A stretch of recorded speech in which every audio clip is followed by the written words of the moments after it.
Okay, here we go. Good evening. So we are, God willing, I hope, going to finish the first chapter, planning to finish the first chapter of Pirkei Avos tonight. We will see. We have to get through 3 Mishnas. We are up to chapter 1, Mishnah 16.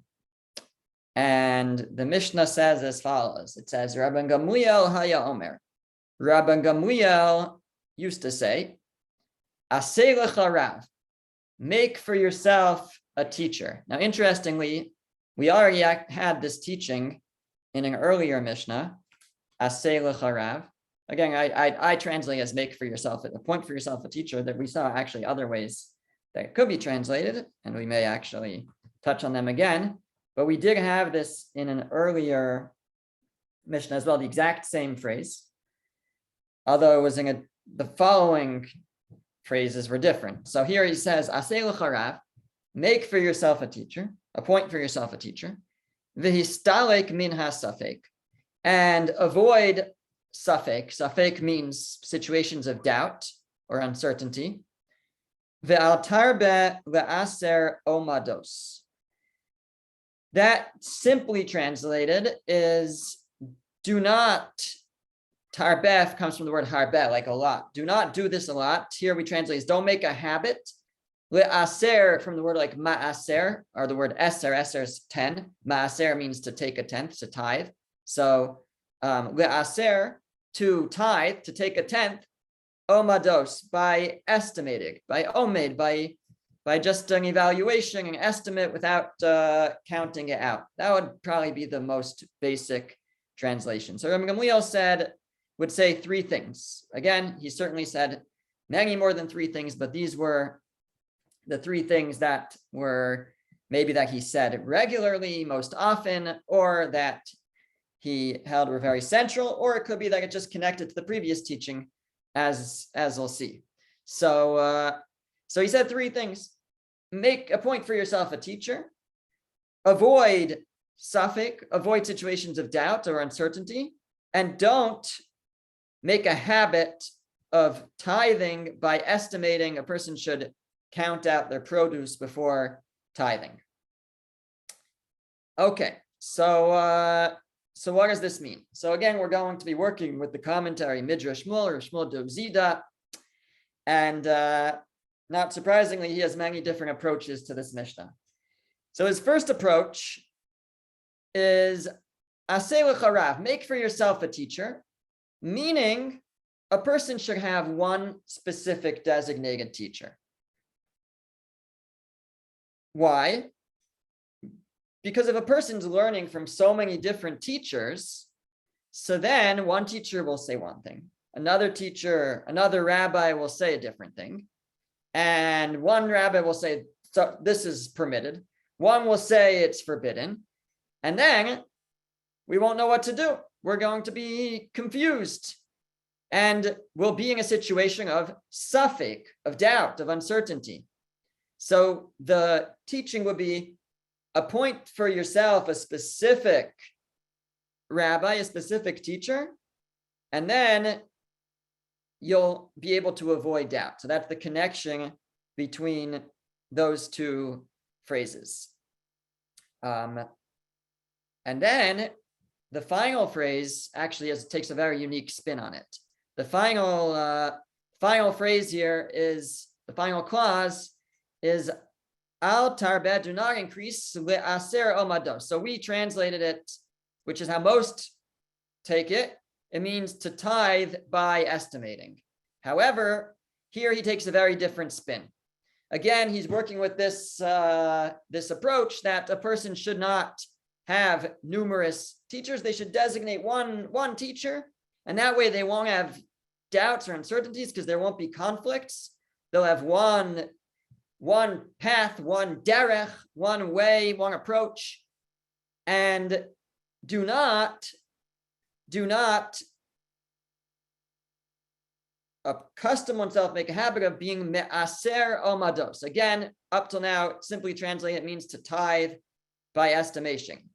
In this approach, though, he takes a totally different spin on it. And he says that if a person has a teacher, so the ideal is that we learn under a rebbe, a teacher, for years and years, so much so we kind of know how to finish their sentences, right? We know we've heard the same stories over and over again. We've heard the same teachings over and over again, and it's great. That means we are receiving. That means we are becoming a link in the chain of that tradition.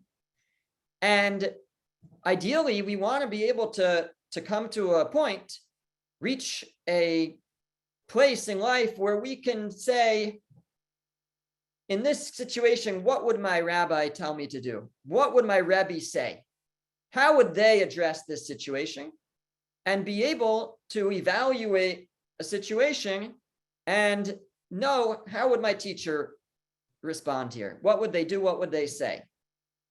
Now, that could be accomplished if a person learns from the same person on a regular basis.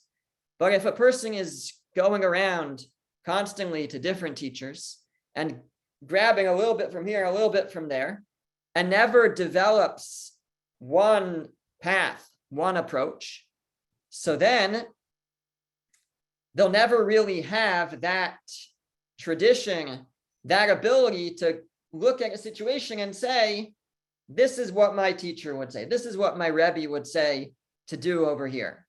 And so the way that he takes the words is that you'll maybe be able to get a tenth of the ability to evaluate a situation. So the translation would be, do not increase. Again, al tarbeh, do not increase le'aser, to have just like a tenth of omados of being able to evaluate a given situation. If a person has a specific teacher that they study under, so then over time they can internalize, they can assimilate all those teachings and be able to look on a given situation and basically be able to predict, to evaluate a situation through the eyes of their teacher. But if a person studies under many different teachers without any consistency, then all they'll be able to do is have like a tenth of evaluating, a tenth from here, a tenth from there, a little bit from here, but not be able to look on a given situation through the eyes of that one teacher. So this is the first approach to this Mishnah. Now, I'd imagine that most of us learn from different teachers, so we're not necessarily keeping to the exact teaching the way that he's interpreting it, but still, I think that's okay. You know, there's first of all different ways that we're going to explain the Mishnah, but we can still take the lesson and take the idea and try to apply it, which is that as much as we do look to different places, and thank God we can access so many different teachers nowadays, but it is important to have our main rabbi, our main teacher who we turn to, especially for rulings of Jewish law, rather than every time asking someone else, because like he says in this approach, you have to appoint for yourself a teacher, and that way you can avoid doubt. Because if we turn to so many different people with our questions and we get one answer from one person, a different answer from another person, then we're left with doubt. So appoint for yourself a teacher, a selech harav, appoint for yourself a teacher, a rebbe, a rabbi, and then as a result, you will be able to avoid doubt. Histalek min hasafek.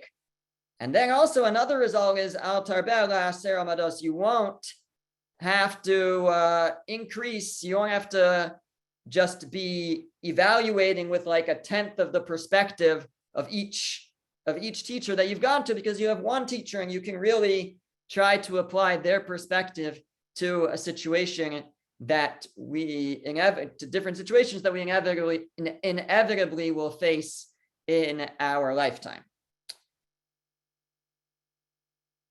Okay, that's approach number one. Now, in the second approach, he notes that something has changed with this Mishnah from all the previous Mishnahs. Up till now, we were following the Masorah, the tradition. So the very first Mishnah in the chapter was that Moshe received the Torah at Sinai and transmitted it to Yoshua. Yoshua transmitted it to the elders, etc., etc. And then we went through all these different pairs, what we call the zugos or the zugot, the pairs. So we had that, just going back, let's see. We had, well, first we had Antignos Ish Socho, that's not a pair. First we had Shimon HaTzadik, then we had Antignos Ish Socho.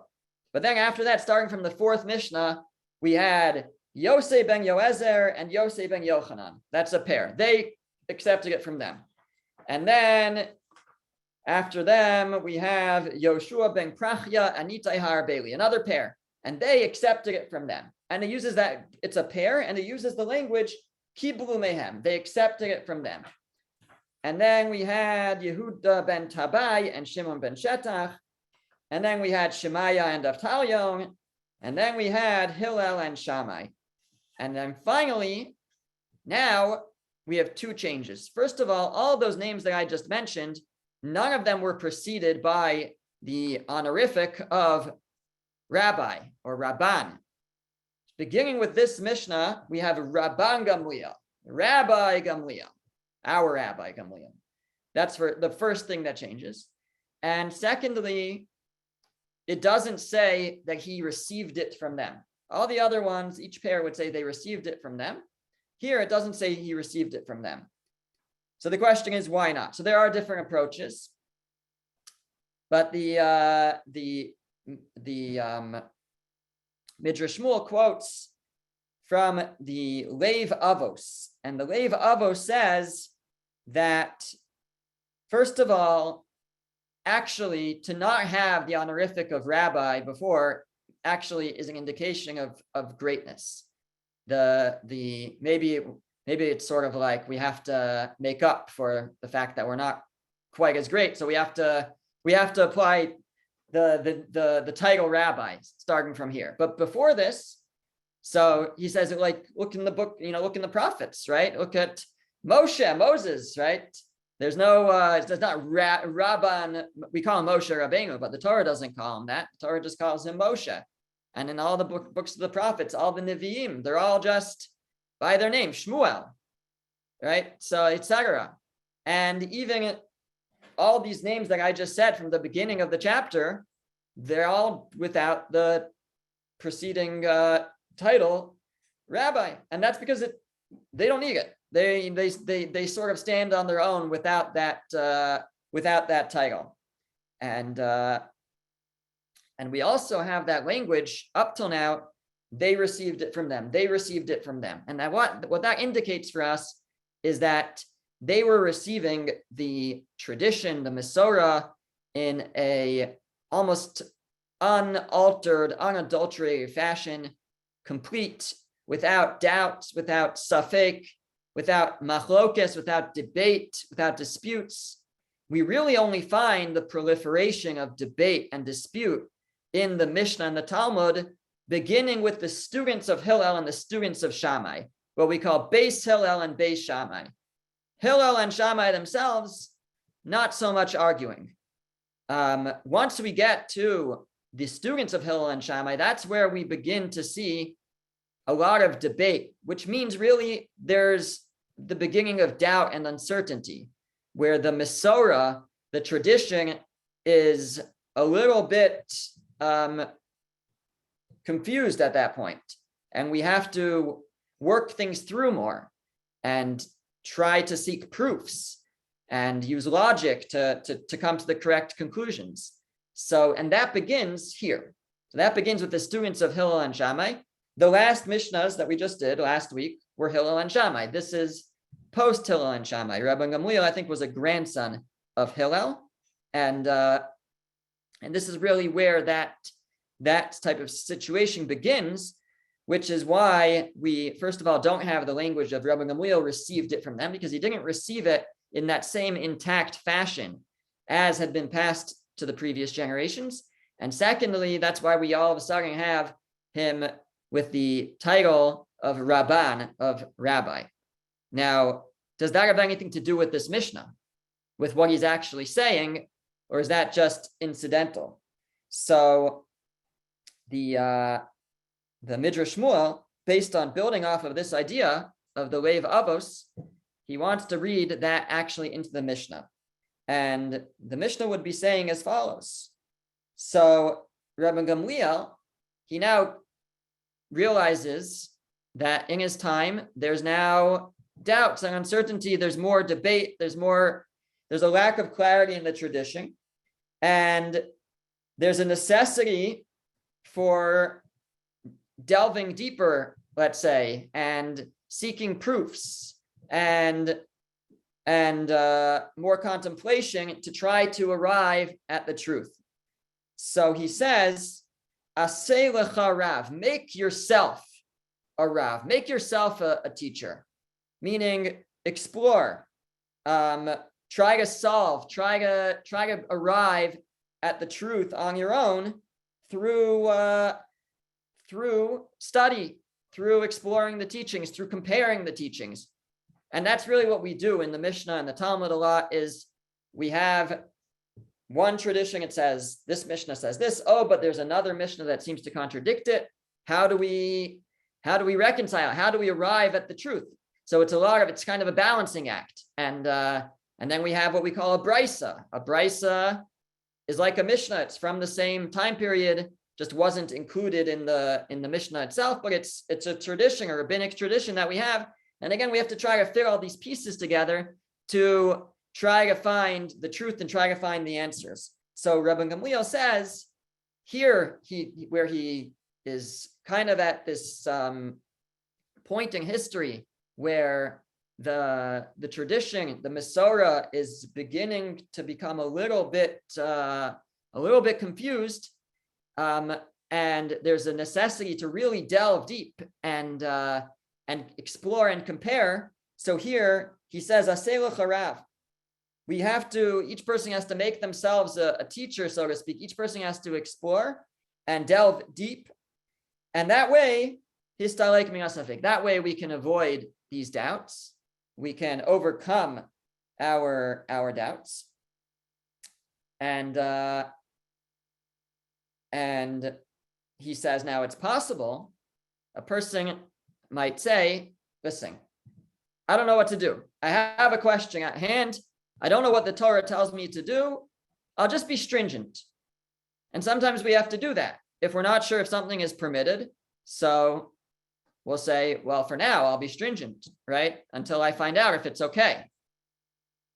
So sometimes, on a temporary basis, that might be the right thing to do. But on a long-term basis, that's not really a good idea. That's just avoiding the question and maybe putting ourselves through stringencies that are completely unnecessary. So to that, the Mishnah says, Al tarbel aser amados. Don't just estimate your evaluations, of I think it's an example of tithing. You'll say, I'm not going to delve into it. I'm not going to count it up. I'll err on the side of caution, and I'll just estimate a large amount. That'll be my tithe. So that's kind of the easy way out, but it's not the right way out. That's not the way a person should approach things. In fact, we have a concept that the words in Hebrew are kocha de hetera adif. Kocha, like the strength of hetera, of being able to permit things, is adif, is better. Meaning the more someone knows, the more they're able to offer a leniency. I'll just give you an example, right? So somebody asked me on Shavuos night, because it was a 3-day Yontif, so Shabbos, and then Sunday was Shavuos, and Monday was Shavuos. So ideally, we have garbage day here in our neighborhood on Monday. Ideally, the garbage is muktzah, can't be moved on Shabbos or Yontif. Ideally, again, there's exceptions to that, but the garbage that's already outside and isn't bothering anyone shouldn't really be moved to the curb on Yontif. Somebody asked me, are you allowed to move it? I put mine out before Shabbos to avoid this issue. A lot of people did. But this person forgot. He didn't realize, so he wanted to know. So, I couldn't come up with any rationale to allow it. But I said, ask the rabbi, because I'm not the rabbi anyway. So ask the rabbi of the shul.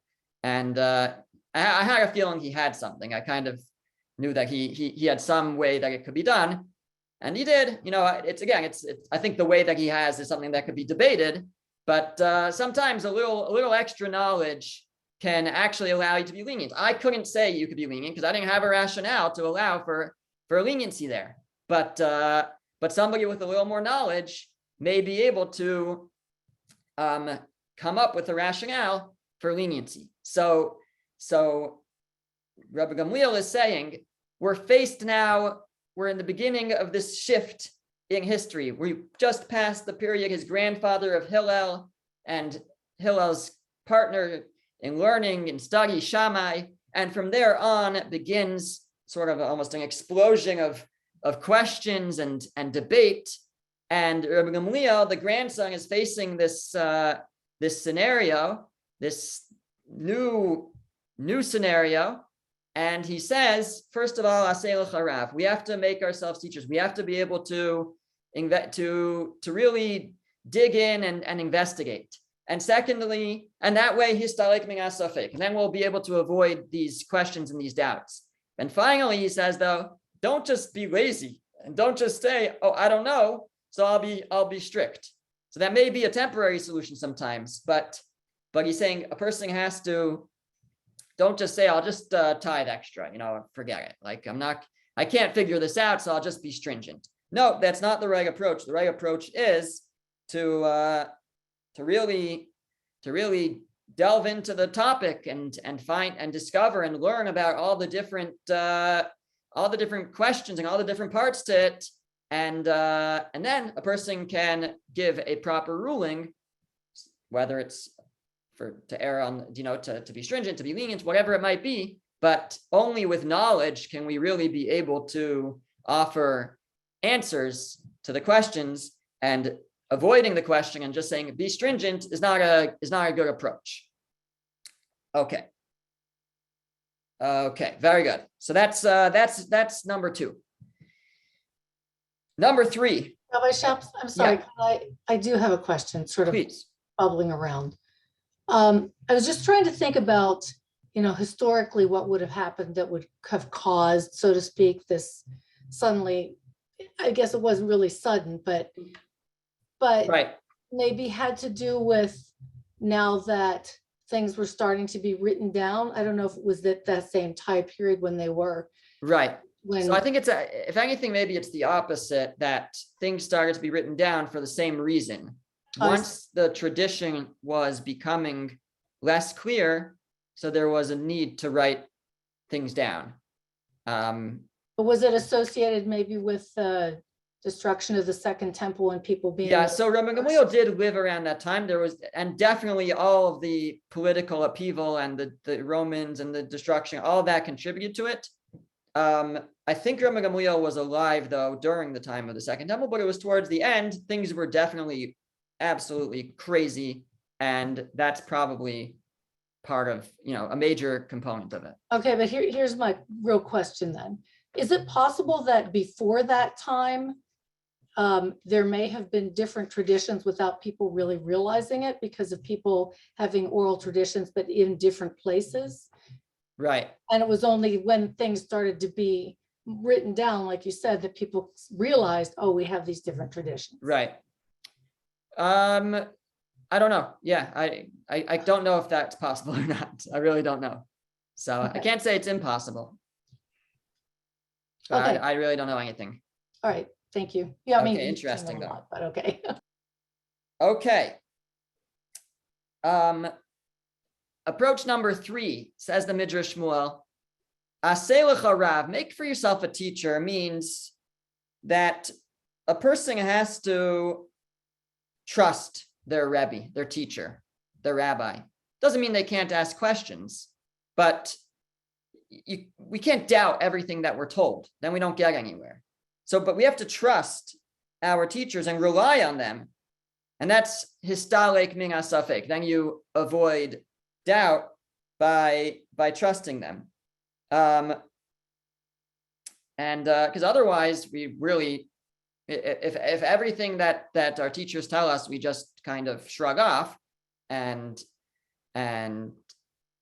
doubt it, then we aren't going to actually gain anything from them.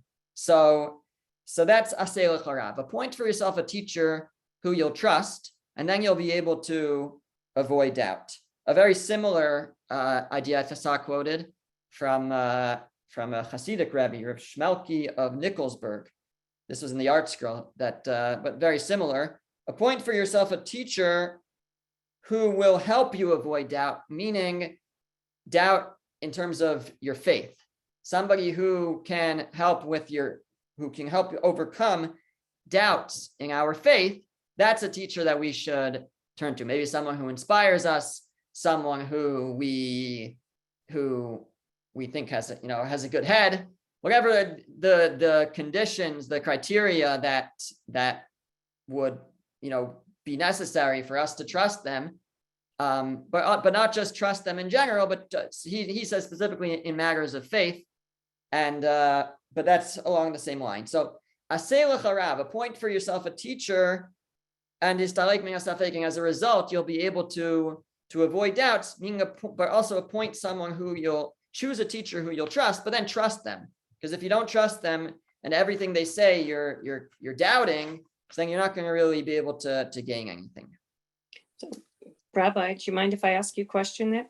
Please. So if you've appointed your rabbi and he tends to go on the more strict version of the mitzvot, and you know of a rabbi who's maybe a little more lenient and you want to put your garbage out, can you go to that rabbi? Right. So that's an excellent question. And in general, we would say you shouldn't do that. A person should, that was the approach that we started with, actually, which is that a person Sorry, should have, I just joined, so I know. I know your schedule. So she comes from another class, which ends at 8. What time does it end? 8:15? 8:15. Yeah. 8:15. So and then she goes to another one afterwards. So there's so the first idea was appoint one rabbi, one teacher, because otherwise you'll get one thing from one person, another teaching from another person, and then you'll have doubts. You'll know which one's right. So that was the first idea. And even though we don't exactly do that, we learn from different people, but the idea still stands that, and especially in practice, practical halacha, what am I going to do? We definitely should not go shopping around for the leniency. We have to stick to a path, a derech. Now, there may be times where a rabbi feels that it's very important to find a leniency for someone, even though they personally would not be lenient. There are situations where they'll be asked a question and it's something that they would normally be strict on, but they feel that in the situation it's very important that for the asker, obviously if there's no leniency out there, then we won't be lenient. But if there is, and it's not something that this rabbi usually would apply, but in that situation he might say, I think you should ask so and so, and but those are very, very, I would say, more extreme cases than, having your garbage out an extra week till garbage day, which is an inconvenience, but it's not something that we would say, oh, it's so important, you should go to the other rabbi because he'll be able to give you a So you would, if it was very important, it's not the rabbi who would go ask another rabbi. You would suggest that they go ask another rabbi. Probably. Again, each situation could be different, but I definitely know of situations where something like that has played out. Okay, thank you. And therefore they won't give the ruling. I mean, once the rabbi says it's forbidden, he's not going to say, go ask someone else, but he might say, I'm not going to answer, go ask someone else, right? Okay. So it depends. So you're not going against your rabbi. Right, exactly, exactly. Just as an example, I know that during the COVID situation, when it first started, I know there's a number of, I can't think of any specific examples, but Rabbi Singer put out a list of, here's what we usually do, but because of the current situation, you can do this leniency. So that's an example of a very extreme, situation where it's appropriate to do. Right. And they're right, there were probably many different approaches, but yeah, okay, excellent. One more idea about this Mishnah, and then we'll move on to the next. And that is that Midrash Shmuel suggests that, we really started the first week, the beginning of the chapter, with as we mentioned, with the Masara, the tradition. And the first Mishnah's kind of built out on that, the preservation of the tradition. So we said, actually, the very first Mishnah, besides for teaching the tradition, it concluded with 3 ideas. And they were, one way at least to understand them was they were to help preserve the tradition. So it said that the men of the Great Assembly received it from the elders, the prophets, and they said 3 things. One was to be patient in judgment, in ruling in a case, to make sure you get it right, because once you get it wrong, then that could create a precedent that's wrong, and that's going to mess up the tradition, and the transmission of the tradition. Number 2, appoint many students. Again, I think we talked about number 1, to be able to spread Torah, but also if one has students, then they get more of clarity. Again, it keeps the tradition strong. And the third one was to make a fence around the Torah, to protect the laws of the Torah, again, a way of keeping the tradition strong. So over here, it could be that Rabban Gamliel is building on that as well. And he says 3 things. So there we said, be patient in judgment. That's what it said in the first Mishnah. So to that, he says, appoint a teacher. Again, I guess to have a teacher, somebody to rule in cases, to be able to pass down rulings and to keep a clear tradition.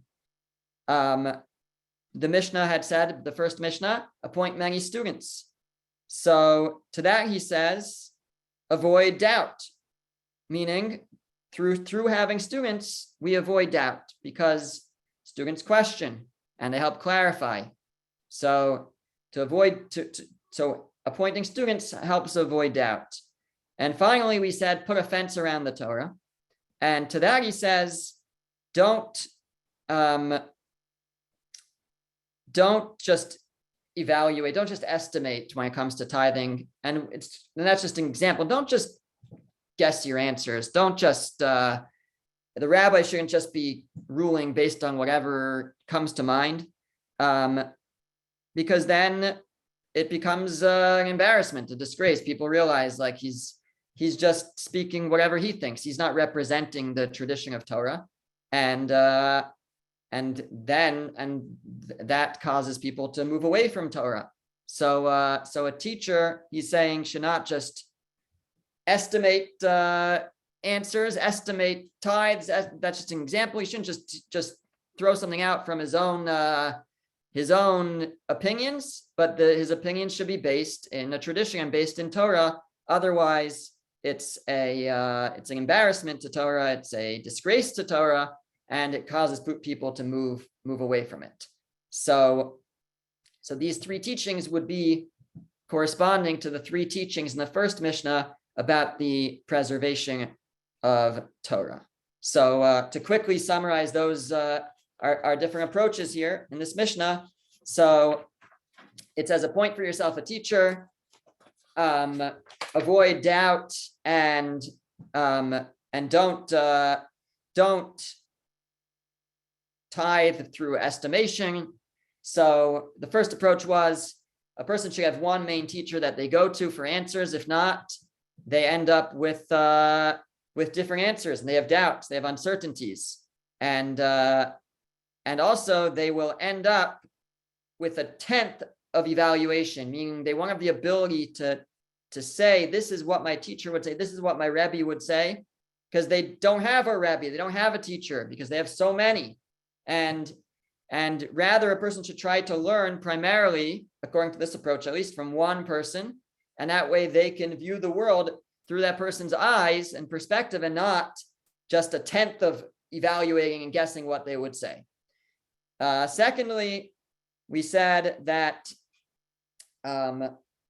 that this Mishnah is a result of the changing times, of the beginning of doubts and uncertainties and debate that came following the time of Hillel and Shammai. And so Rabbi Gamliel says, appoint yourself a teacher, make yourself a teacher, investigate, study, and that way you'll be able to avoid doubts by really examining and digging deep into Torah and into the traditions. And don't just say, I'll be strict and I'll just estimate and overestimate, but rather a person should try to arrive at conclusions in order that they don't have to just err on the side of caution and always be strict. The third approach was that a person should appoint a teacher that they trust and that should trust them, and that way they won't have doubts. And then in that approach, we're going to explain the last clause. And finally, we said that this could be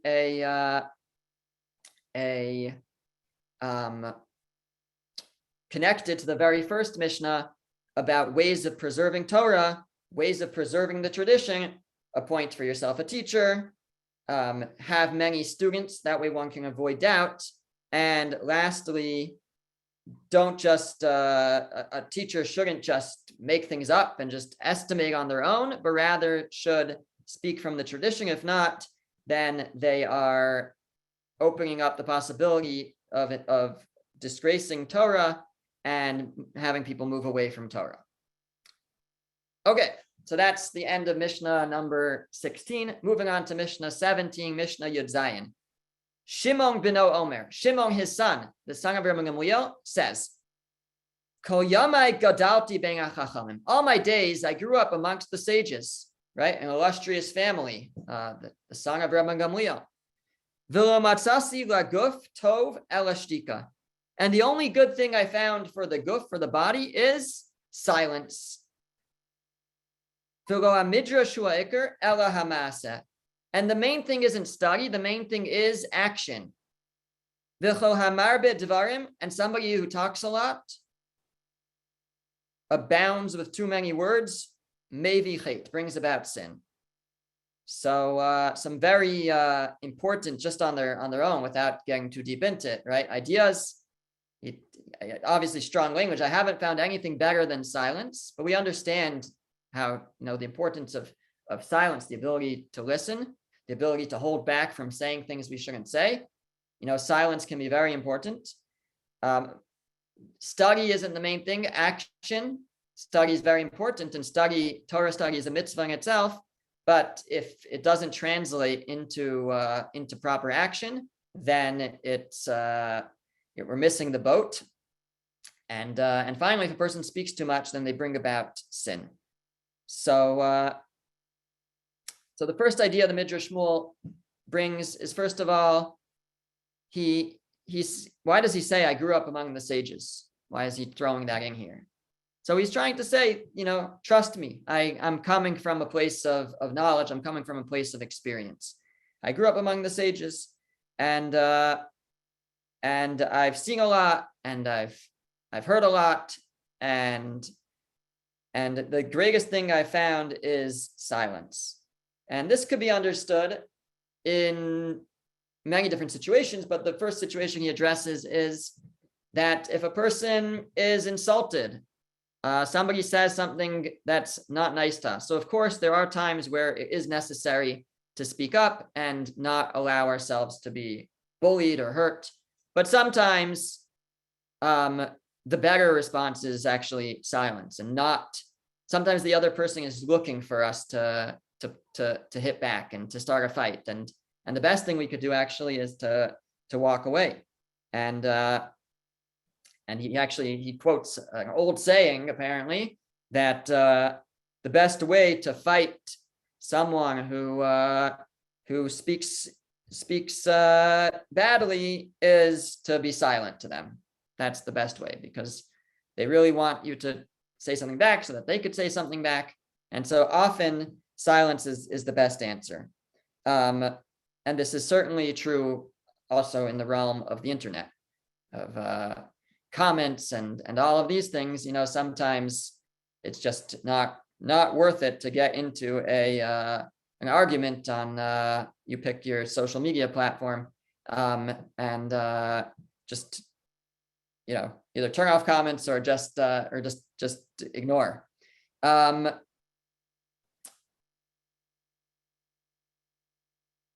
Now that's all true for a student.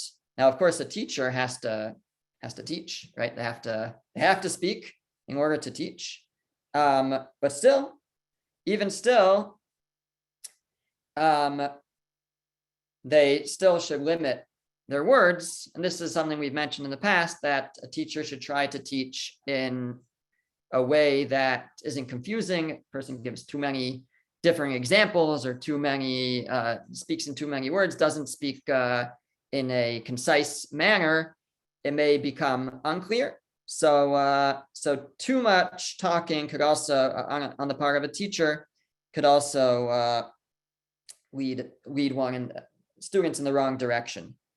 Now, in the middle here, it says that studying isn't the main thing, but action. So he quotes from an earlier source, Reb Moshe al-Mushnino. That's an interesting comment. He says that it's not enough just to know that patience is important, let's say, or to know that I shouldn't get angry, right? But many we know that we can discuss it, we can learn about it, but it's more about how we put it into action. And it's not always easy, because we can talk about it and we can study, but when called upon, that's where the real test is. I think I've shared in the past the story that Rabbi Fran tells over of the fellow who's in a play, and he's basically giving one line, and his role in the play is that when the cannon goes off, he's supposed to say, "Hark, I hear the cannon roar." So he's practicing his line, making fake explosion sounds and then saying, "Hark, I hear the cannon roar." And finally, the day of the play comes, and this part is coming up, and the cannon goes off, boom, and he goes, "Oh my gosh, what was that?" Right? So he totally missed his spot, right? And often when we're learning, that's really what we're doing as well. We learn we should react this way or that way to situations. We should be silent. We should be patient. We should do this. And then the cannon goes off. The situation actually comes up in life, and we totally, react in exactly the way that we weren't supposed to react. So, how do we overcome that? Like, what are we supposed to do? I learned I went to the class. I heard all about it. So we have to find a way really to assimilate it. So that could be done through constant study, consistent study of Musar. When we did the Musar series, that's where we talked about this last, that if we keep studying it, it's on our minds, it's easier to implement it. And then once we implement it once, it's a little easier the second time, and so on. But I think also it's the attitude towards our learning. Sometimes, we listen to a nice Dvar Torah, and we say, "Oh, that was such a beautiful Dvar Torah," because it was, right? But we don't really think about how it applies to me and whether I'm going to try to implement it. It's such a nice idea to always be kind and to, and not to react. But we don't necessarily view it as something practical that now I should try to implement. But if we think about it in that way, and we view it as practical and not theoretical, and this is something that I can do and I should try to implement, then I think at least we're a step closer to actually implementing it when the moment comes and that cannon goes off. And how are we going to react? If we've thought about it in a real way and not just as this theoretical, nice Torah idea that I once heard, but something that actually can apply to me, then I think we'll have a better chance of carrying it out. So that's this lesson, that the study is not the main thing. Lo hamidrash hu ha'ikar, ela hamasa, the action, actually implementing it, is the main thing.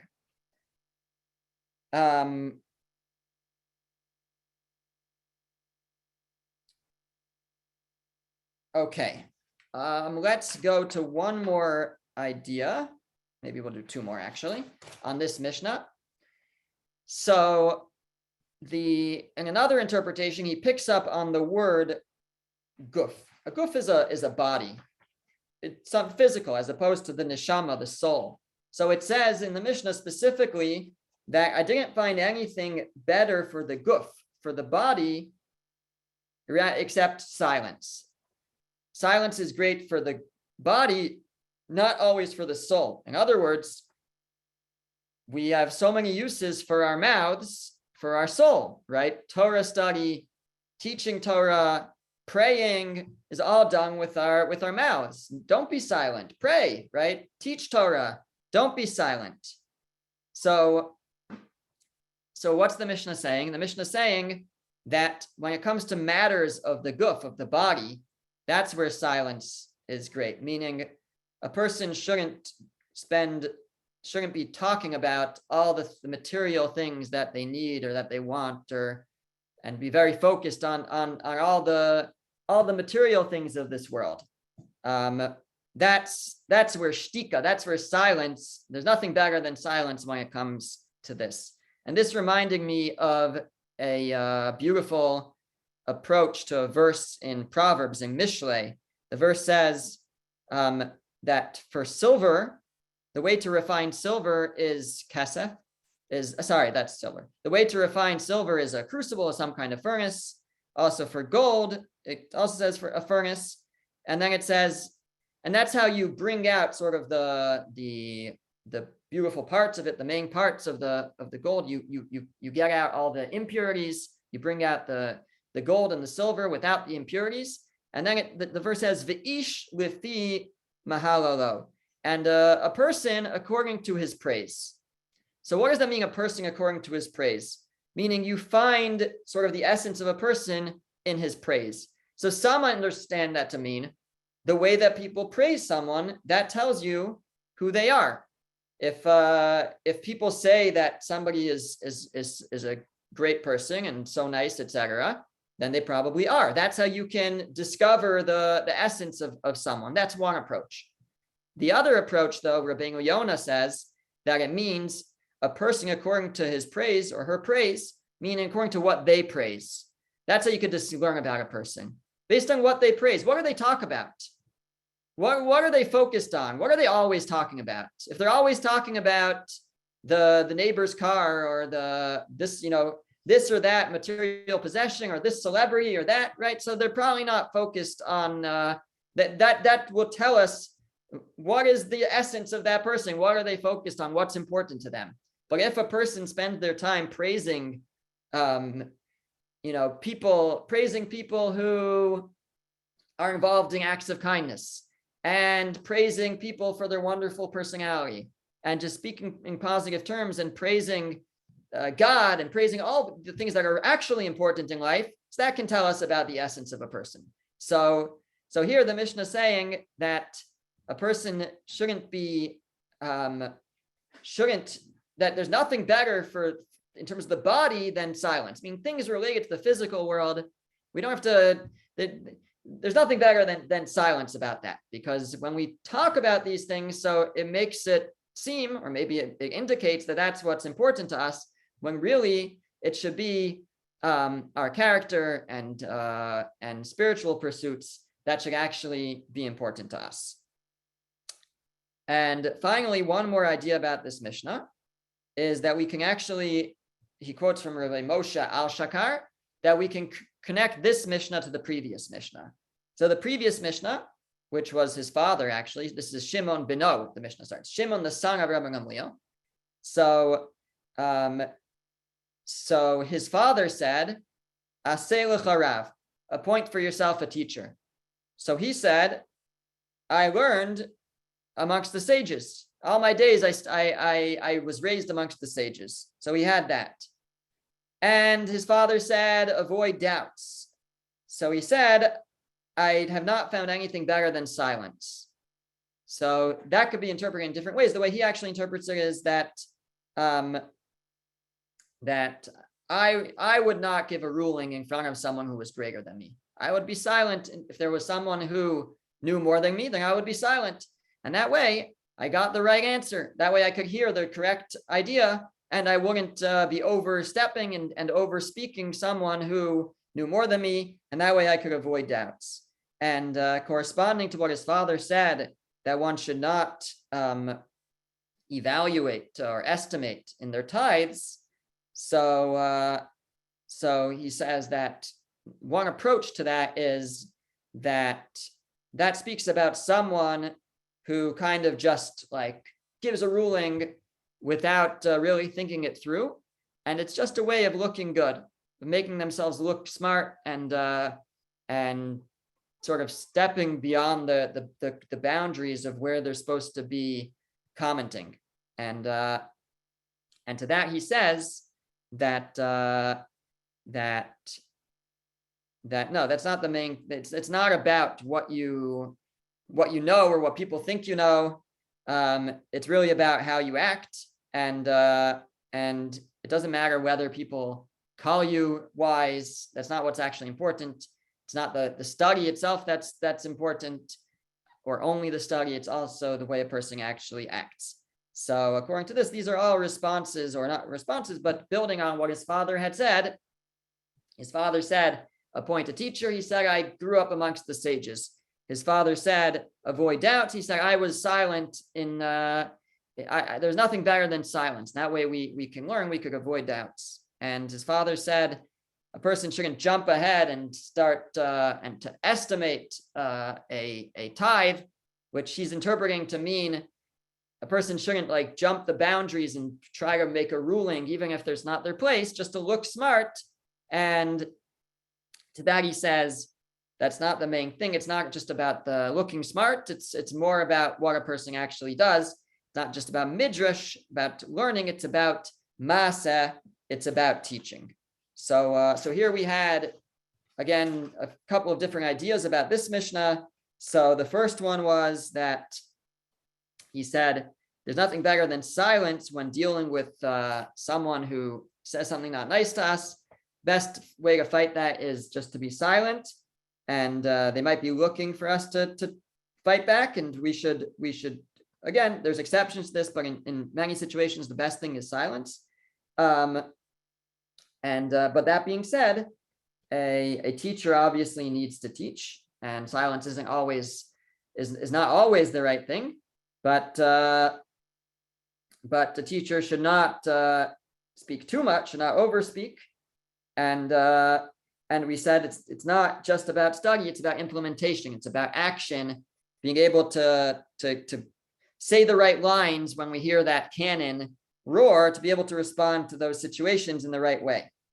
And we added that we can also read it that silence is good for the body, meaning when dealing with things related to the physical and material world, that's where silence is good, because a person is defined by what they talk about and what they praise. And if we're always praising material possessions, then that doesn't say too much good about us. Rather, we should be praising people of great character, etc. And finally, we said that this is a response to his father's 3 teachings: to appoint a rabbi, to avoid doubt, and not to just estimate and give rulings when it's not our place. Okay.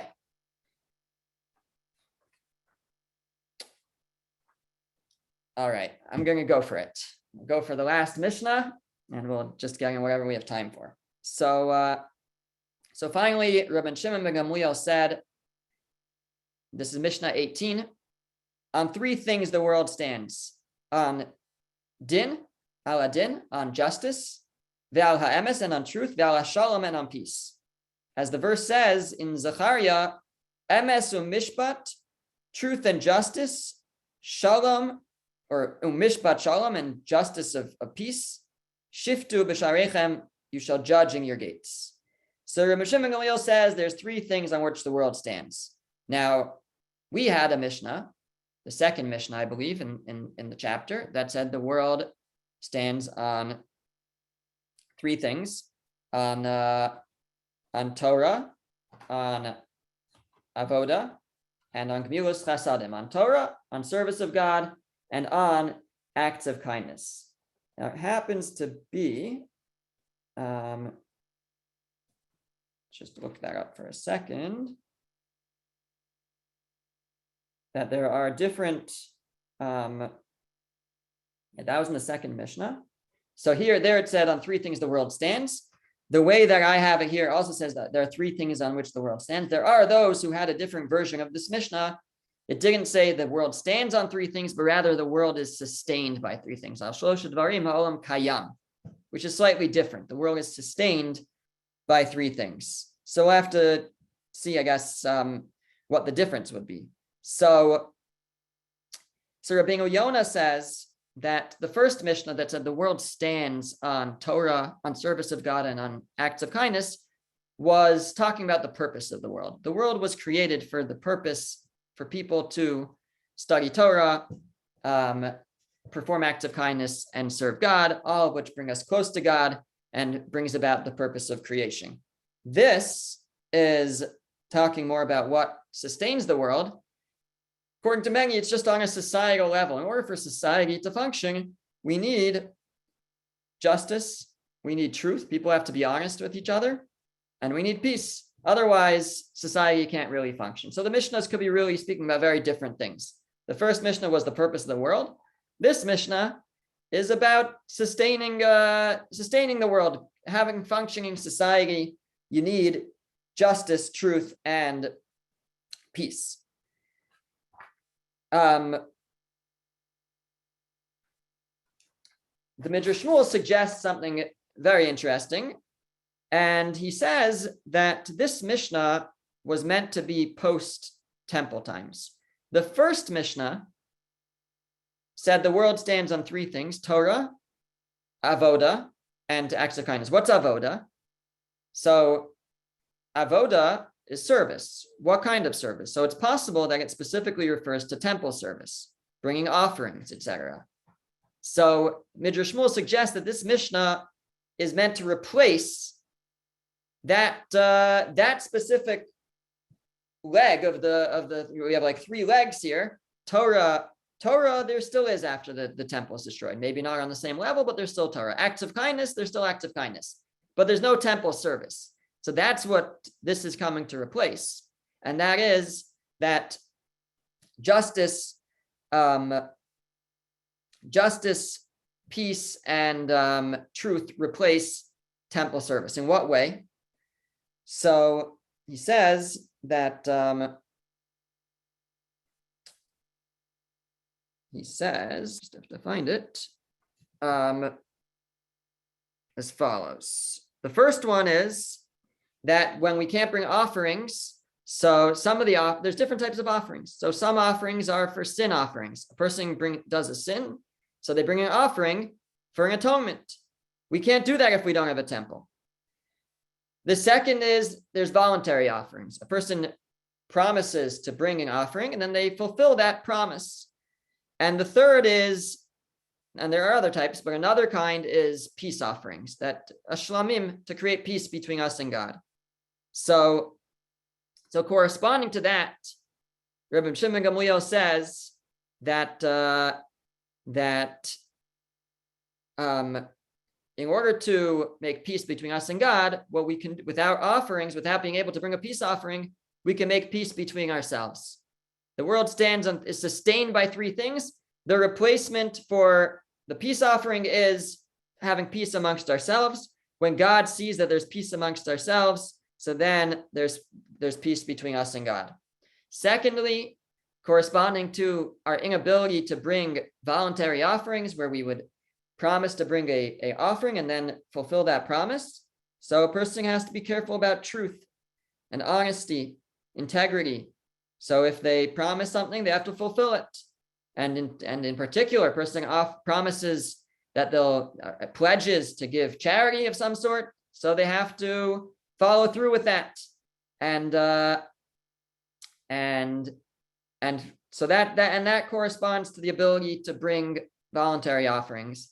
And finally, corresponding to the sin offerings, where we have a chance at atonement, which we don't have if we don't have offerings. So we have justice, we have din, and if there is justice, there's a justice system that is applying proper consequences for people's actions, so that can provide atonement for the offenders, and that can be a replacement for those offerings, at least in our situations. So and he reads that into the verse. The verse says these three things that this verse was comes from Zechariah. Zechariah is prophesying about the destruction of the temple, the first temple, and that's when, at first at least, there were no longer going to be offerings, and so these ideas, these things can be a replacement for our ability to bring offerings. Okay, I don't want to take us too far over time, so I think we're going to suffice with that one novel approach for that Mishnah. Okay, thank you so much for listening, and looking forward to starting chapter 2 next week, God willing. Thank you, Rabbi. Thank you, Rabbi. Thank you.